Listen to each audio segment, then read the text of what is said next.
আমার আজকের recipe healthy chicken stew. তো আমি এখানে কড়াই একটু সাদা তেল গরম করে নিয়েছি, তারপরে দিয়েছি গোটা গরম মশলা আর পেঁয়াজ কুচি দিয়েছি, বড় সাইজের দুটো পেঁয়াজ নিয়েছি, আদা রসুন একটু থেঁতো করে দিয়ে দিয়েছি। মশলাটাকে ভালো করে ভেজে নেবার পর এখানে আমি দিয়ে দিয়েছি এক এক করে সবজিগুলো। তোমাদের কাছে যে সবজি অ্যাভেলেবেল থাকবে তোমরা সেগুলোই দিতে পারো। আমি এখানে দিয়েছি পেঁপে, আলু, গাজর আর বটবটি।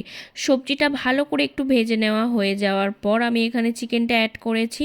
চিকেনটা হতে যেহেতু বেশি সময় লাগে না তাই চিকেনটা পরেই দিয়েছি।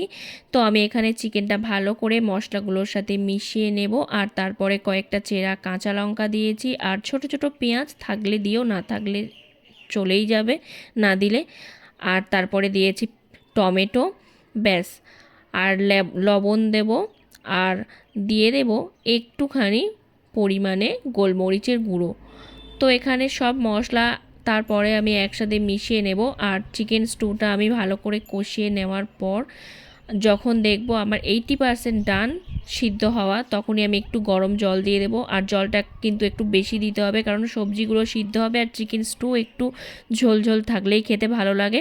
আর শেষে দিয়ে দিয়েছি একটুখানি বাটার আর গরম মশলা। আমার চিকেন স্টুটা এদিকে একদম রেডি। এটা কিন্তু শুধু হেলদি না, সাংঘাতিকভাবে সুন্দর খেতে হয়েছিল।